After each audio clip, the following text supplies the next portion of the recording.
오늘 시간에는 하나님의 손해라는 제목으로 하나님 말씀 증거하도록 하겠습니다. 제가 배재고등학교를 졸업을 했습니다. 제가 고등학교에 입학했을 때 학교 건물 2층 복도 끝에 외국인 초상화가 걸려져 있는 것을 보게 됐습니다. 처음에 궁금했습니다. 아니, 저분이 도대체 누구시길래 고등학교 학교 건물 안에 외국인 초상화가 걸려 있는 걸까? 그분이 누구셨냐면 아펜젤러 선교사님이었습니다. 아펜젤러 선교사님께서 조선에 입국해서 선교를 하시면서 정동교회를 세우시죠. 그리고 배재학당을 세우십니다. 그리고 배재학당이 나중에 이름이 바뀌어서 배재고등학교가 된 겁니다. 배재라는 뜻이 무슨 뜻이냐면 배양영재의 준말입니다. 영재를 길러낸다라는 뜻이죠. 사람을 키워낸다는 뜻입니다.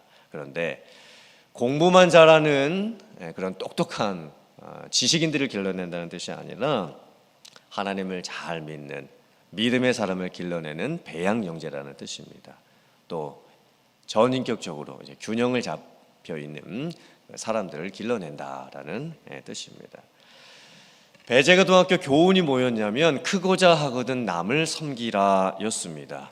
성경 말씀에서 학교 교훈을 땄습니다.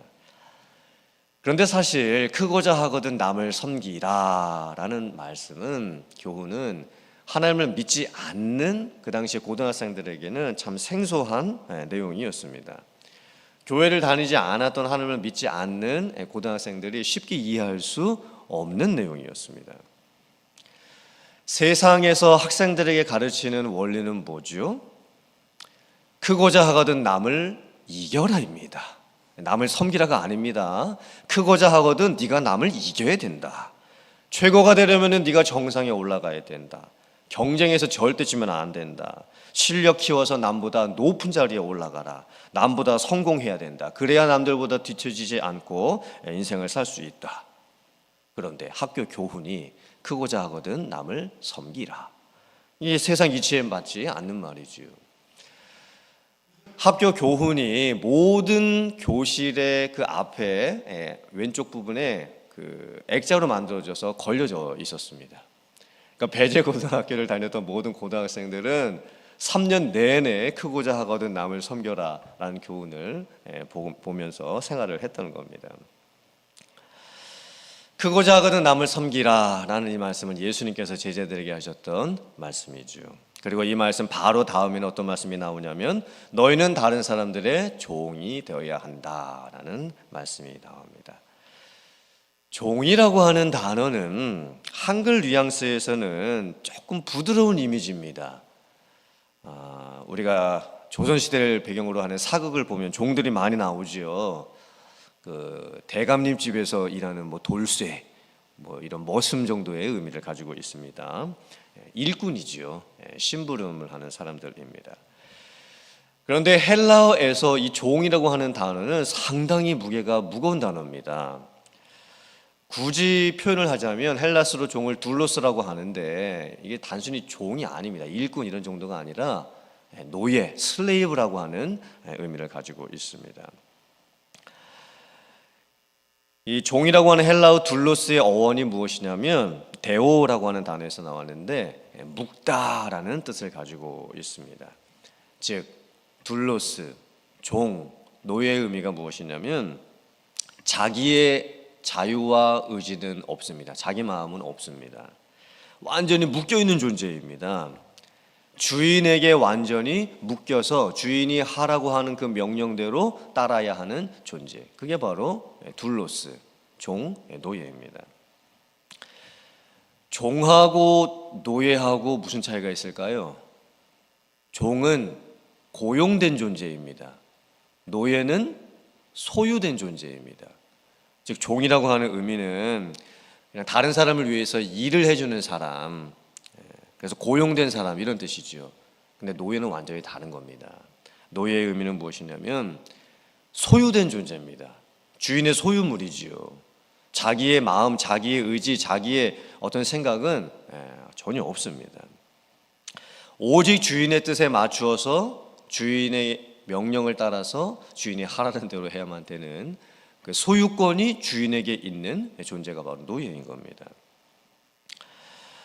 크고자 하거든 남을 섬기라. 너희는 다른 사람들의 종이 되어야 한다. 참 어려운 말씀이죠. 우리가 보통 생각하는 섬긴다라고 하는 개념은 뭘까요? 내가 다른 사람을 섬겨준다라는 의미는 뭘까요? 내가 다른 사람보다 돈이 많이 있을 때, 내가 다른 사람들보다 시간이 더 많이 있을 때, 내가 다른 사람보다 더 여유가 있을 때, 내가 다른 사람들보다 할만할 때 내가 다른 사람들에게 뭔가를 해주는 거, 그게 우리가 생각하는 섬김입니다. 그렇지요. 내가 다른 사람들보다 뭔가 좀 나은 위치에서 돈도 좀 여유가 있고 시간도 좀 있고 내가 할만할 때 내가 다른 사람을 위해서 뭔가 베풀어 주는 거, 그게 우리가 알고 있는 섬김의 개념입니다. 근데 예수님께서 말씀하셨던 거죠.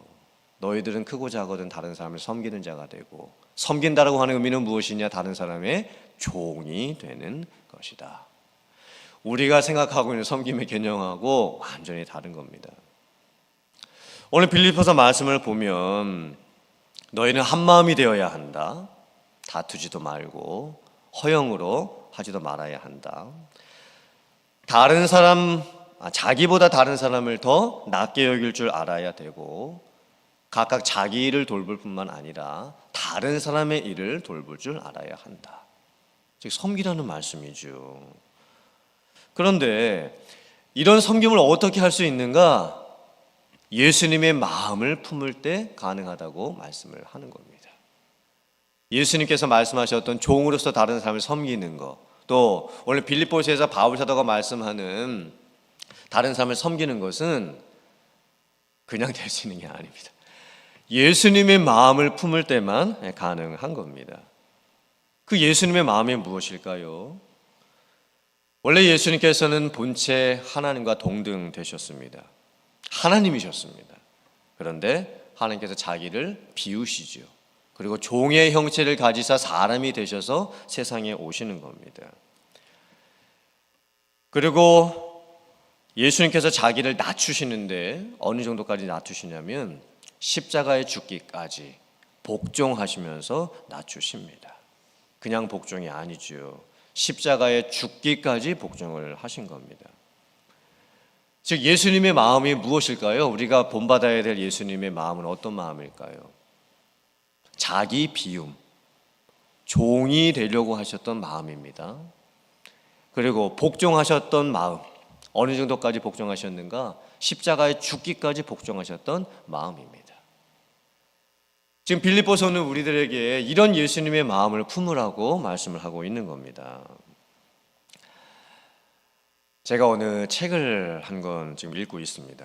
근데 그 책에 겉표지에 뭐라고 적혀 있냐면, 나의 나된 것은 하나님의 손해 때문이다 라고 적혀 있었습니다.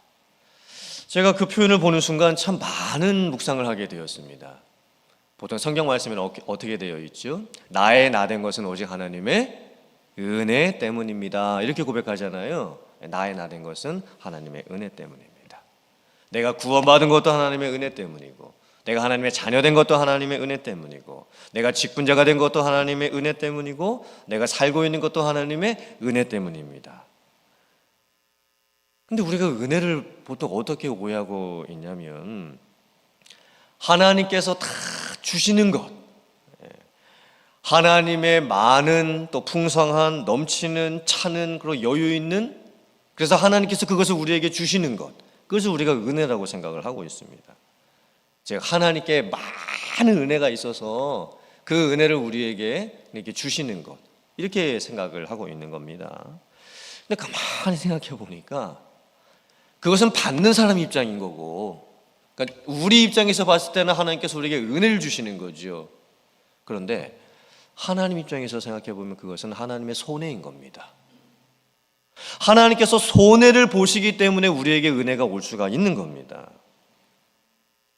하나님께서 너무나 많은 손해를 보셨던 겁니다.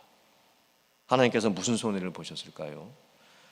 하나님께서 사람이 되셔서 세상에 오신 것은 이건 계산이 안 되는 하나님의 손해입니다. 하나님께서 왜 이렇게까지 손해를 보셨던 걸까요? 우리를 구원하시기 위함이죠. 우리가 구원받은 것은 하나님의 우리 편에서 봤을 때는 은혜이지만 하나님 편에서 봤을 때는 하나님의 손해입니다. 엄청난 손해입니다. 누가 그런 손해를 보면서까지 다른 사람을 구원하고자 하겠습니까? 이 사람들이 모여 사는 세상에서는 절대 그런 손해를 보는 사람은 없습니다. 그런데 하나님께서 손해를 보신 거예요. 하나님의 그 크신 손해 때문에 우리는 구원을 받은 겁니다. 하나님의 자녀가 된 겁니다. 예수님께서는 어떻게 손해를 보셨을까요? 죽으시는데 십자가에 달려 죽으십니다. 예수님은 사실 그렇게 죽으실 필요가 없으신 분입니다. 예수님이 뭐 때문에 십자가에 달려서 죽으셔야만 했을까요?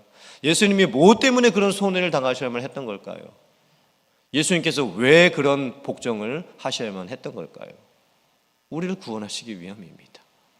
우리를 하나님의 자녀 삼아 주시기 위함이지요. 우리의 죄를 용서해 주시기 위함인 겁니다. 사실 예수님께서도 인성을 가지고 계셨기 때문에 그런 손해를 보는 게 정말 괴롭고 힘드셨습니다. 오죽하면 하나님께 마지막 겟세마네 동산에서 기도하실 때 이 잔을 내게서 옮기시옵소서. 그러나 나의 뜻대로 하지 마옵시고 하나님 아버지의 뜻대로 하시옵소서. 이렇게까지 기도를 하셨겠습니까? 정말 예수님께서 엄청난 손해를 보신 겁니다. 너무 큰 손해였습니다. 자기 생명을 내어주셨던 손해였습니다.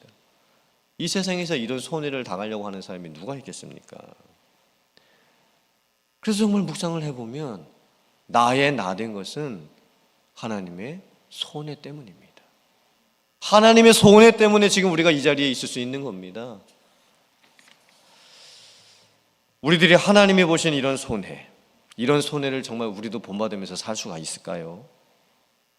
참 쉽지 않은 것 같습니다.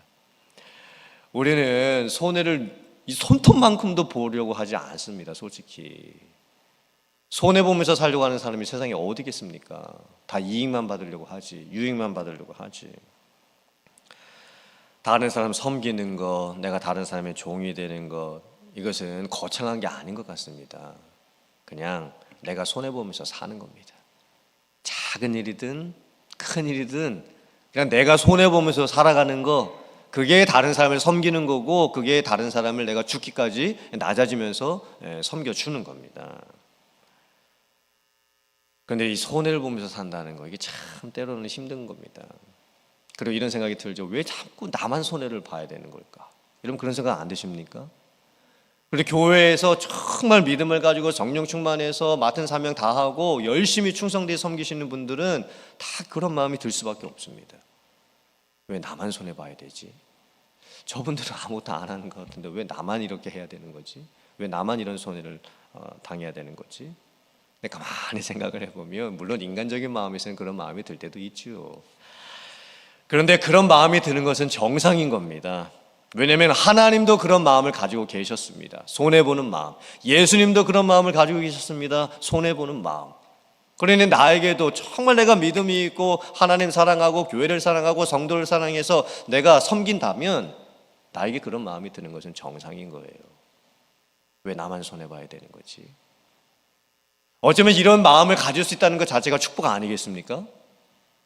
여러분들 그런 마음이 혹시 드신다면 하나님께서 정말 하나님의 마음을 내게 주시는구나, 아버지의 마음을 주시는구나, 예수님의 마음을 내게 주시는구나, 그렇게 생각하시면 되는 겁니다. 아멘이십니까? 하나님의 손해, 참 많은 의미가 담겨져 있는 표현인 것 같습니다. 이 시간 우리가 하나님의 마음을 품기를 원합니다. 예수님의 마음을 본받기를 원합니다. 그 마음은 다른 게 아니었습니다. 손해보는 마음이었습니다. 그 하나님의 손해로 인해서 우리는 구원받았고 하나님의 자녀가 되었고 지금 이렇게 살아있는 겁니다. 이제는 내가 그런 손해를 볼 차례지요. 그런 손해를 보는 사람이 많아질수록 교회는 부흥하게 되는 겁니다. 다른 방법은 없습니다. 손해보는 사람이 많아져야 됩니다. 그런데 그 손해를 당할수록 그게 나에게 힘들어지는 것이 아니라 오히려 위로가 되고 소망이 될 때, 그때 나를 통해서 또 누군가를 통해서 우리들을 통해서 주님의 교회는 세워져 가게 될 줄 믿습니다. 이런 은혜 안에서 살아갈 수 있는, 믿음 안에서 살아갈 수 있는 여러분들 다 되실 수 있기를 주님의 이름으로 축원합니다.